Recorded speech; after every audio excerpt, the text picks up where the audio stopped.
Good morning, everyone. For today's presentation, we are tasked to report our chosen international company, which is the Del Monte Food Company.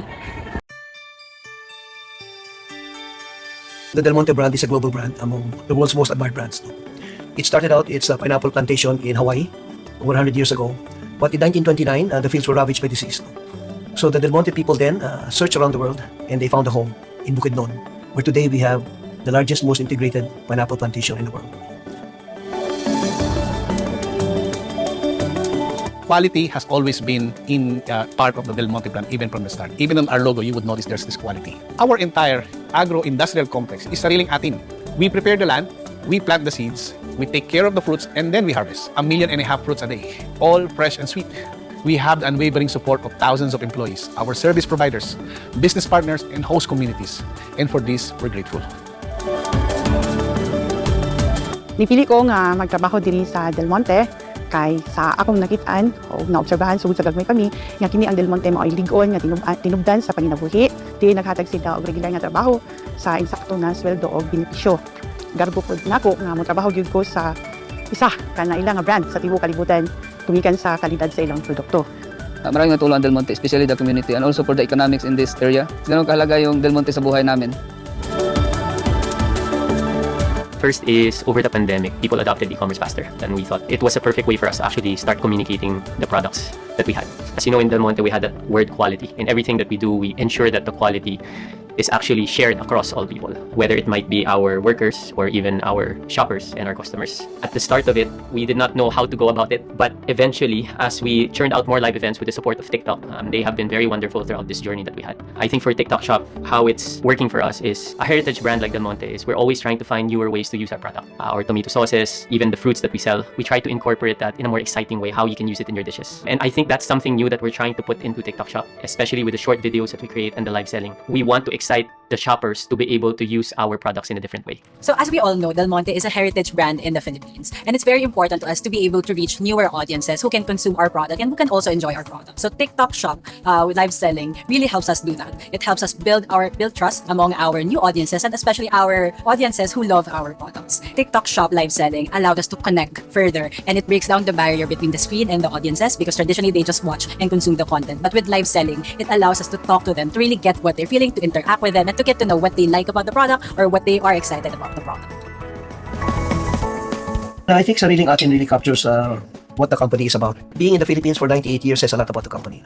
2 years from now, we will be 100 years old. I'm sure that we won't be here if we are not really sariling atin for the Filipino people. Kung siguro wala ang Del Monte, siguro wala rin kami.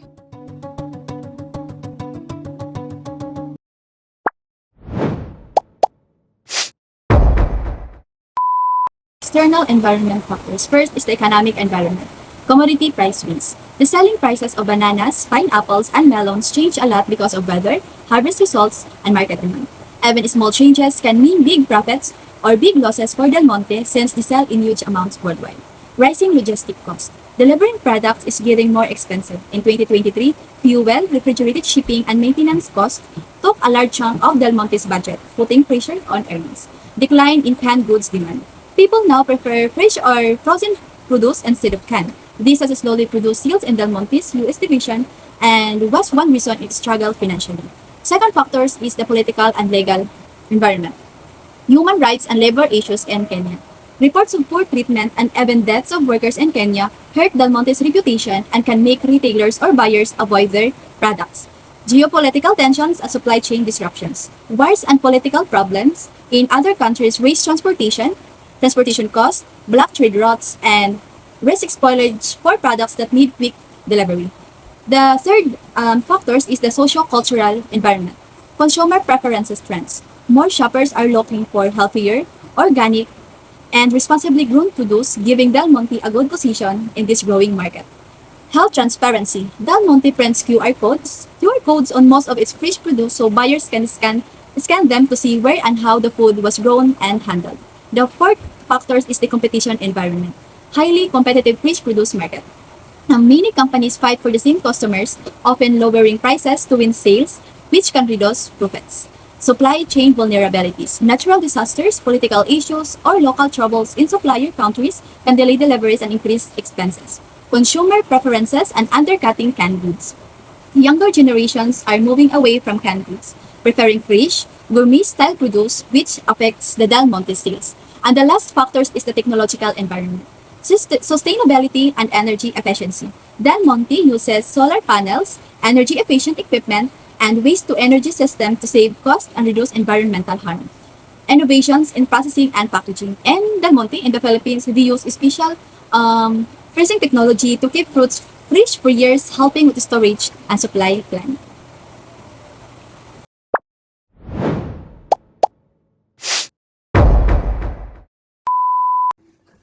Good day. So I am tasked to discuss the internal environmental factors affecting Del Monte's operation. So first we have the capital.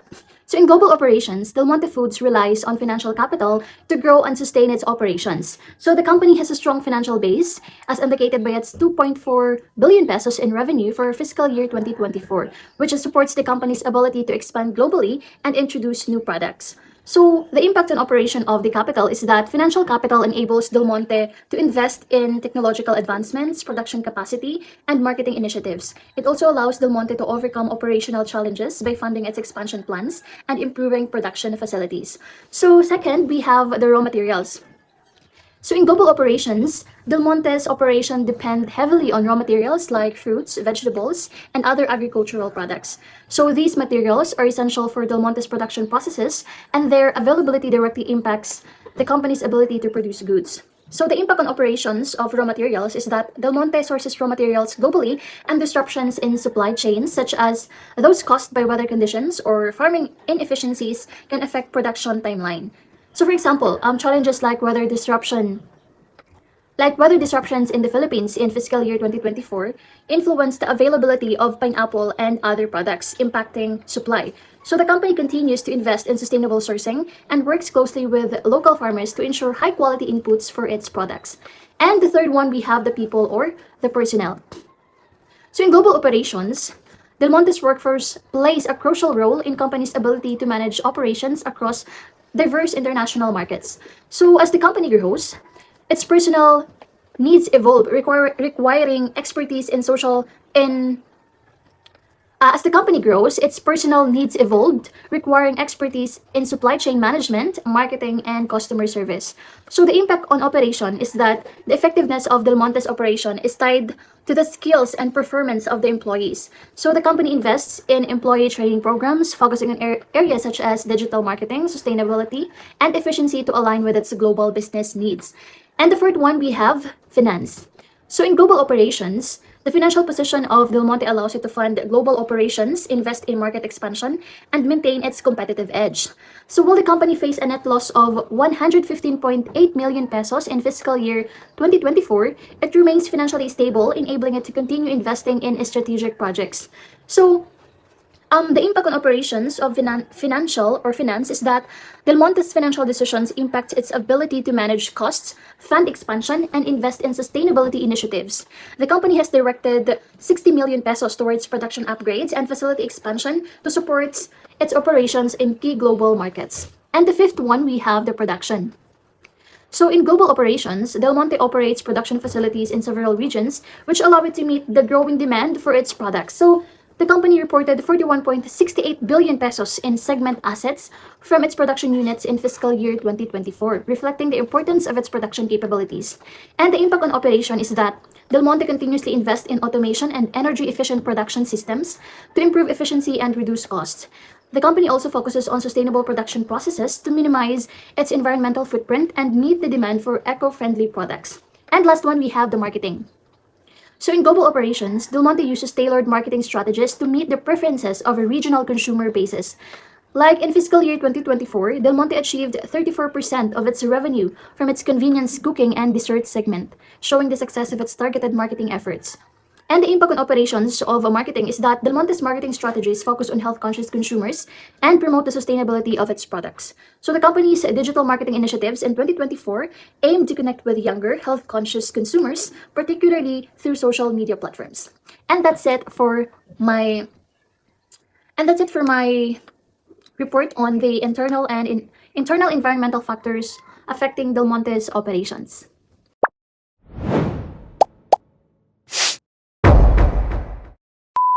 Moving forward to external environment and economic environment, the global operations, Del Monte has been around since the mid-20th century, operating canneries in US, Hawaii, Florida, and other states, and in different countries in the world. And its parent company, Del Monte Pacific Ltd, is based in Singapore, which gives it access to ASEAN markets as well as in North America. Its strategy is to survive in a changing economy. Del Monte is using digital transformation. It shifted IT system to Amazon Web Services with the help of the Accenture. This makes the company more agile, reduces costs, and allows the faster product development. In decisions, in July 2025, Del Monte filed for Chapter 11 bankruptcy after struggles with declining canned food sales, high debts, and tariffs on steels. As a solution, the company decided to sell some assets, cut down on less profitable operations, and rely on digital transformations to build financially. Next is the political and legal environment. In global operations, Fresh Del Monte is incorporated in Cayman Islands, which helps reduce its legal exposure in international disputes.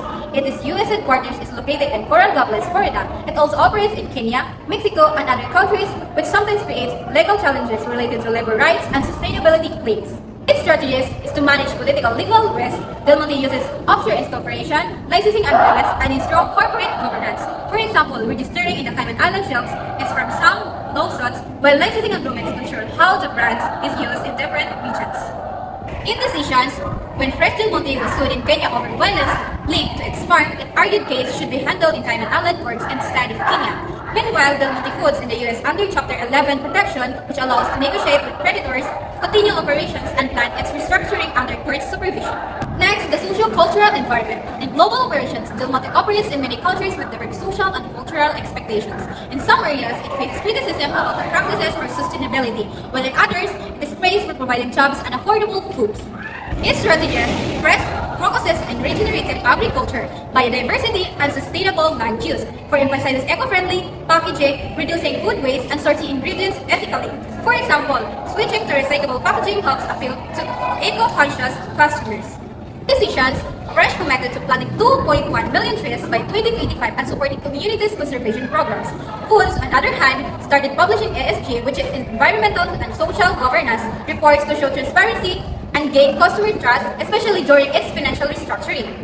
Next, competitive environment. The global operations, Del Monte sells its product in the US, Asia, Europe, and Middle East. It has two main diversions: foods, which is canned fruits, vegetables, juices, and packaged goods, and in fresh, which is fresh fruits, vegetables, and healthy snacks. Its strategies, because more people are shifting to healthy and fresh foods instead of canned goods, Del Monte focuses on branded fresh products that stand out. For example, it develops unique fruits varieties like specialty pineapples and uses precision farming to reduce waste and improve quality. In decisions, after filing for bankruptcy in 2025, Del Monte sold some assets, reduced costs, and focused only on profitable product lines.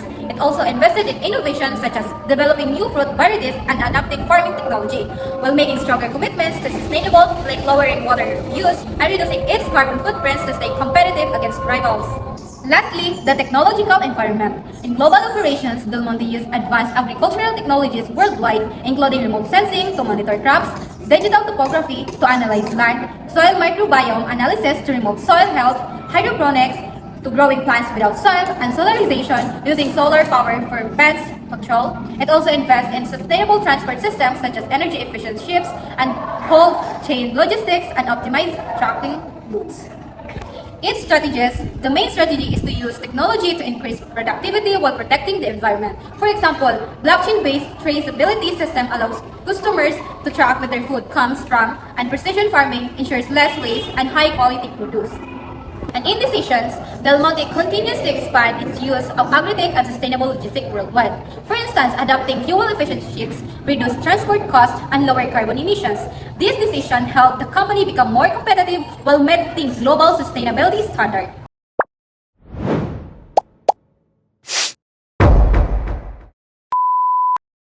Let's proceed to internal environment. Capital, global operations, pineapple farms in Bukidnon, Philippines, and canning plants in Cagayan de Oro supply local and global markets. Processing plants in the US, Mexico, and India reduce shipping costs and maintain product freshness. In strategies, automation and advanced equipment ensure high-quality productions, meeting strict international product food standard. In decision, investment and budget allocation are based on market demand, global trends, and risk assessment. In raw materials, global operations, Del Monte operates pineapple farms in Bukidnon, mango farms in Mexico, and banana farms in Costa Rica. Local processing ensures year-round supply to North America and Asia. In strategies, processing plants in various countries help country to quality and cost, sustainable farming, and eco-friendly packaging align with international standards and appeal to eco-conscious consumers. In decisions, when climate issues affects Philippines pineapple harvest, Del Monte sources more pineapple from Kenya. They invest in drip irrigation and Bukidnon for future ripe spells and for recyclable packaging for European export.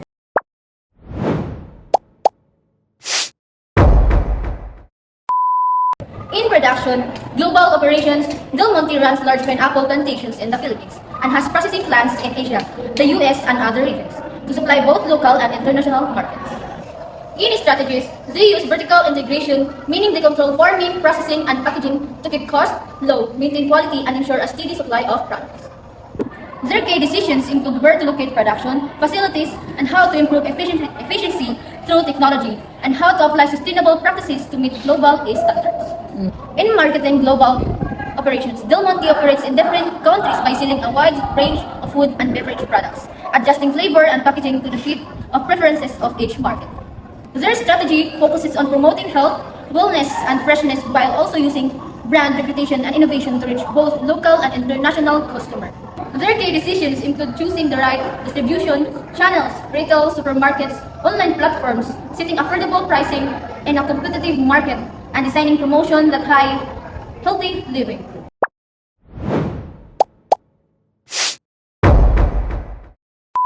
People, global operations, Del Monte has a broad geographical presence with headquarters in Singapore and operations across the US, Philippines, Mexico, and Central America. Strategies focus on product diversification, sustainability, eco-farming waste reduction, vertical integration, and innovation for healthier products. In decisions, launching health-focused products, entering high-demand markets, using sustainable farming, and investing in technology to cut costs. In finance, its global operations operates in 90-plus countries with significant sales but faces high debt. The USR reforms while the Philippines arms is profitable. Del Monte Foods or DMFI filed for Chapter 11. Its strategies is restructuring finances through profit, security debtor in position financing, and agreements with creditors. Its decisions is filing for bankruptcy, selling assets, and investing in diversification for future growth.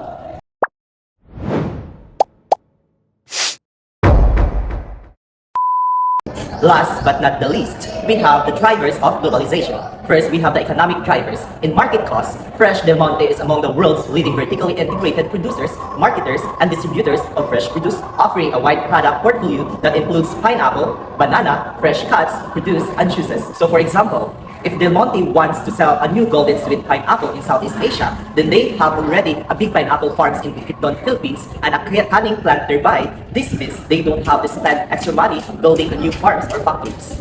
In competition, so other companies like Dolly also sells pineapples, but Del Monte makes their stand out by having a sweeter taste and promoting that it's grown in a sustainable way. In resources, Fresh Del Monte controls multiple stages of its supply chain. Farming, processing, packaging, transportation, and distribution are rare and valuable strategic advantage. So Del Monte owns farms, refrigerated trucks, and storage centers so they can pick pineapples at the right time and have them in stores in under 48 hours.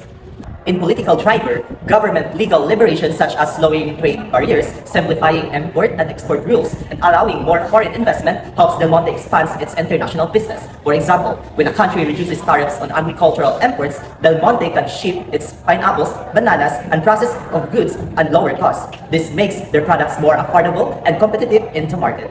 In technological driver, Del Monte's international business growth is strongly driven by its use of technology, particularly in its Philippines operation. For example, on its plantations in Bukidnon and Misamis Oriental, the company applies precision agriculture through satellites, imaging, drones, and soil sensors to monitor crop health, forecast harvest, and detect pests early, which reduces waste and ensures a consistent supply of high-quality pineapples. In global driver, Del Monte Food Company boasts its global business growth through wide operations, cold chains, logistics, partnerships. Del Monte grows pineapples in Bukidnon, Philippines, and sells them to supermarkets in France. Because the company operates in over 90 countries, it already has the connections and shipping arrangement needed to move products quickly. To keep the pineapples fresh during the 25-day trip by the sea, Del Monte uses refrigerated containers with special cooling systems, reducing spoilage from the usual 8.5% to only 3.2%.